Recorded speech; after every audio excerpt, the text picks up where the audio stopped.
ಶ್ರೀ ಗುರುಭ್ಯೋ ನಮಃ. ಶ್ರೀಮನ್ಮಹಾಗಣಾಧಿಪತಯೇ ನಮಃ.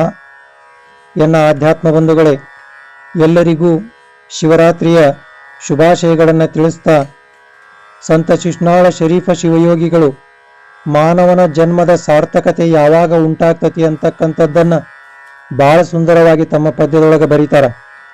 ಬಾಯಿಲೆ ಬ್ರಹ್ಮವ ಬೊಗಳಿದರೇನು, ನಾಯಿ ಜನ್ಮಕ್ಕೆ ಬಿದ್ದು ಹೊರಳುವ ಮನಸ್ಸೆ. ನಮಗೇನಾದರೂ ಪರಮಾತ್ಮ ಒಲಿಬೇಕು ಅಂತಂದ್ರೆ ನಾವು ಏನನ್ನ ಮಾಡಬೇಕು ಅಂತಂದ್ರೆ ಕಾಯ ವಾಚ ಮನಸ ತ್ರಿಕರಣಪೂರ್ವಕವಾಗಿ ಪರಮಾತ್ಮನ ನಾಮಸ್ಮರಣೆಯನ್ನ, ಗುಣಗಾನವನ್ನ, ನಾಮ ಸಂಕೀರ್ತನೆಯನ್ನ ಮಾಡಬೇಕು ಅಂತೇಳಿ ಹೇಳ್ತಾರ. ಕೇವಲ ಬಾಯಿಯಿಂದ ಮಾಡಿದ್ರೆ ಪರಮಾತ್ಮ ಒಲಿಯುವುದಿಲ್ಲ, ಕೇವಲ ಕಾಯದಿಂದ ಮಾಡಿದ್ರೆ ಒಲಿಯುವುದಿಲ್ಲ, ಕೇವಲ ಮನಸ್ಸಿನಿಂದ ಭಕ್ತಿಯನ್ನ ಮಾಡಿದ್ರೆ ಪರಮಾತ್ಮ ಒಲಿಯುವುದಿಲ್ಲ. ಆದ್ರೆ ಕಾಯ ವಾಚ ಮನಸ ಈ ಮೂರು 1,00,000 ಪರಮಾತ್ಮನ ಕಡೆ ಹೋದ್ರೆ ಮಾತ್ರ ನಮ್ಗೇನಾಗ್ತತಿ ಅಂತಂದ್ರ ಆ ಭಗವಂತನ ಒಲುಮೆ ಆಗ್ತತಿ ಅಂತ ಹೇಳಿ ಹೇಳ್ತಾರ.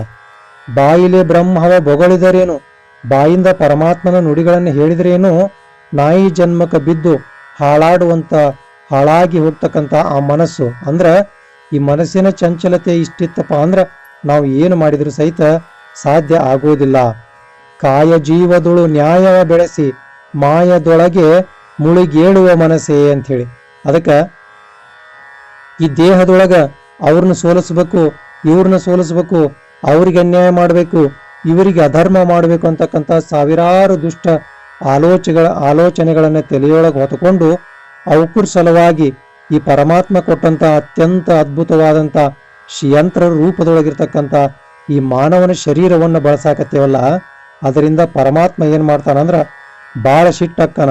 ಯಾಕೆ ಸಿಟ್ಟಕ್ಕನ ಅಂತಂದ್ರ ನಮ್ಮನ್ನ ಎದಕ್ಕೆ ಕಳಿಸ್ಯಾನ ಅಂತಂದ್ರ ಈ ಯಂತ್ರವನ್ನ ಇಟ್ಕೊಂಡು ಆ ಯಂತ್ರದೊಳಗ ತಂತ್ರವನ್ನ ಬಳಸಿ ನಾವೇನ್ ಮಾಡ್ಬೇಕಂದ್ರ ಆ ಪರಮಾತ್ಮನ ಮಂತ್ರ ಜಪವನ್ನ ಮಾಡ್ಬೇಕಾಗೈತಿ.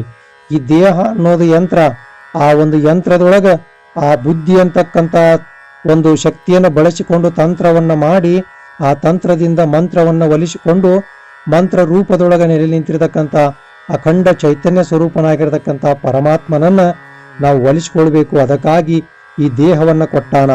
ಇಂಥ ಕೆಲಸ ಮಾಡೋದು ಬಿಟ್ಟು ಮಾಯದೊಳಗೆ ಬಿದ್ದು ಏನ್ ಮಾಡಕತ್ತೇವೆ ಅಂದ್ರ ಒದ್ದಾಡಕತ್ತೇವೆ ಅಂತಕ್ಕಂಥದ್ದು. ಪರಸ್ತ್ರೀ ಪರಧನ ಪರನಿಂಜದಿ ನೀನು ಪರಸ್ತುತಿಯಲ್ಲಿ ದಿನಗಳೆವ ಮನಸ್ಸೆ. ನಮ್ಗೇನು ಬೇಕಂದ್ರೆ ಜಗತ್ತಿನೊಳಗ ಯಾರನ್ನ ಕೇಳಿರಿ ನೀವು ಈ ಕೇವಲ 3 ವಿಷಯಗಳಿಗಾಗಿ ತಮ್ಮ ಜೀವನವನ್ನ ಮುಡಿಪಿಟ್ಟಿರ್ತಾರ. ಎದರ ಸಲುವಾಗಿ ಅಂದ್ರ ಪರರ ಒಂದು ಹೆಣ್ಣು ಮಕ್ಕಳನ್ನ, ಬೇರೆ ಹೆಣ್ಣು ಮಕ್ಕಳನ್ನ ನೋಡುವುದರ ಸಲುವಾಗಿ 1, ಪರದನ ಬೇರೆಯವ್ರ ಸಂಪತ್ತನ್ನ ಅಪಹರಣ ಮಾಡುವುದರ ಸಲುವಾಗಿ 2, ಪರರ ನಿಂದೆ ಮತ್ತೊಬ್ಬರ ನಿಂದ ಮಾಡುವುದು. ಈ 3 ಕೆಲಸಗಳನ್ನ ಮಾಡದೇ ಇರತಕ್ಕಂಥವ್ರು ಜಗತ್ತಿನೊಳಗೆ ಒಬ್ಬರೂ ಸಿಗುವುದಿಲ್ಲ. ಆದ್ರೆ ಸಿಗ್ತಾರ. ಎಂಥವ್ರು ಸಿಗ್ತಾರಂದ್ರ ಸಂತರು, ಶರಣರು, ಮಹಾತ್ಮರು, ಯೋಗಿಗಳು, ತಪಸ್ವಿಗಳು, ಅಖಂಡ ಬ್ರಹ್ಮಚಾರಿಗಳು. ಇವರೆಲ್ಲ ಏನ್ ಮಾಡ್ತಾರಂದ್ರ ಈ 3ರಿಂದ ಬಹಳ ದೂರ ಇದ್ದಿದ್ದಕ್ಕೆ ಅವರಿಗೆ ಭಗವಂತನ ಪ್ರಾಪ್ತಿಯಾಗಿರ್ತತಿ ಅಂತಕ್ಕಂಥದ್ದು. ಇಷ್ಟೇ ಅಲ್ದ ನಾವು ಎದಕ್ಕೆ ಬಹಳ ಸಂತೋಷಗೊಳ್ತೀವಂದ್ರ ಯಾರಾದ್ರೂ ನಮ್ಮನ್ನು ಹೊಗಳಿದ್ರಪ್ಪ ಅಂತಂದ್ರ ನಮ್ಮ ಕಡೆ ಏನ್ ಇರ್ತತೋ ಬಿಡ್ತದೋ ಗೊತ್ತಿಲ್ಲ, ಹೊಗಳಿದವ್ರಿಗೆ ಎಲ್ಲವನ್ನ ಕೊಟ್ಟು ಬರುವಂತ ಮಂದಿದೇನೋ. ವರಶಾಸ್ತ್ರಗಳೋದಿ ಅರಗಿಳಿಯಂದದಿ ನೆರೆ ಸಂಸಾರ ಪಂಜರದಿ ತೊಳಲುವ ಮನಸ್ಸೆ. ಶಾಸ್ತ್ರಗಳನ್ನು ಓದ್ತೀವಿ, ಸಿದ್ಧಾಂತಗಳನ್ನ ತಿಳ್ಕೊಂತೀವಿ, ಅದನ್ನ ಮಂದಿಗೆ ಹೇಳ್ತೇವೆ ಹೊರತು ನಾವು ಅದನ್ನ ಜೀವನದೊಳಗೆ ಅಳವಡಿಸ್ಕೊಳಕ್ ಹೋಗುವುದಿಲ್ಲ. ಮಂದಿಗೆ ಹೇಳಾಕ ನಾವು ಭಯಪಟ್ಟು ಹಾಕ್ತೇವೆ ಹೊರತು ನಮ್ಮ ಜೀವನದೊಳಗೆ ನಾವು ಸುಧಾರಣೆ ಆಗ್ಬೇಕಂತ ಹೇಳಿ ಬಯಸುವುದಿಲ್ಲ. ಅದಕ್ಕೆ ಅರಗಿಳಿ ಅಂದದಿ ಆ ಒಂದು ಕಂಠಪಾಠ ಮಾಡಿದ ಗಿಳಿ ಹೆಂಗ ಅದ ಮಾತ ಹೇಳ್ತತಲ್ಲ, ಹಂಗ ಆ ಶಾಸ್ತ್ರಗಳನ್ನು ಓದಿ ನಾವು ಹಾಳಾಗಕತ್ತೀವಿ. ನೆರೆ ಸಂಸಾರ ಪಂಜರದಿ ತೊಳಲುವ ಮನಸ್ಸೆ. ಇಂಥ ಒಂದು ಪಂಜರದೊಳಗ ಏನಾಗಕತ್ತೀವಂದ್ರ ಪಂಜರದೊಳಗೆ ಸಿಕ್ಕೊಂಡಂತ ಗಿಳಿಯ ರೂಪದೊಳಗ ನಾವೆಲ್ಲರೂ ಸಾವನ್ನ ಅಪ್ಪಲಿಕ್ಕೆ ಪ್ರಾರಂಭ ಆಗೀವಿ ಅಂತಕ್ಕಂಥದ್ದು.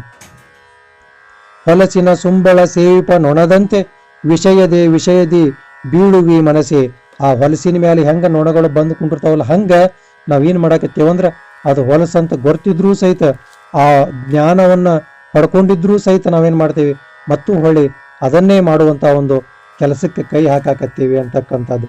ಇಳೆಯೋಳು ಶಿಶುನಾಳ ದೀಶ ಒಲಿಸದೆ ಬಲು ಕರ್ಮದ ಗಳಿಸುವೆ ಮನಸ್ಸೆ. ಅದಕ್ಕೆ ಪರಮಾತ್ಮನನ್ನ ಪಡಿಬೇಕಾಗಿತ್ತು ಅಂದ್ರ ಗುರುವಿನ ನಾಮಸ್ಮರಣೆಯನ್ನ, ಗುರುವಿನ ಕರುಣೆಯನ್ನ ಪಡೆದ್ರೆ ಮಾತ್ರ ನಮ್ಗೆ ಒಳ್ಳೆಯದಾಗ್ತದೆ ಅಂತಕ್ಕಂಥ ಮಾತನ್ನ ಸಂತ ಶಿಶ್ನಾಳ ಶರೀಫ ಶಿವಯೋಗಿಗಳು ಬಹಳ ಸುಂದರವಾಗಿ ಹೇಳಿದ್ದಾರೆ. ಅದಕ್ಕೆ ಕೇವಲ ಮಾತಿನಿಂದ ದೇವರನ್ನ ಹೊಗಳುವುದಲ್ಲ, ದೇಹದಿಂದ ಮನಸ್ಸಿನಿಂದನೂ ಸಹಿತ ತ್ರಿಕರಣಪೂರ್ವಕವಾಗಿ ಭಗವಂತನ ನಾಮಸ್ಮರಣೆಯನ್ನ ಮಾಡಿದಾಗ ಮಾತ್ರ ನಮಗೆ ಒಳ್ಳೆಯದಾಗ್ತದೆ ಅಂತಕ್ಕಂಥ ಮಾತನ್ನು ಹೇಳ್ತಾ ಈ ನುಡಿಗಳನ್ನ ಗುರುವಿನ ಪಾದಕ್ಕೆ ಸಮರ್ಪಣೆ ಮಾಡ್ತಾ ಇದ್ದೇನೆ.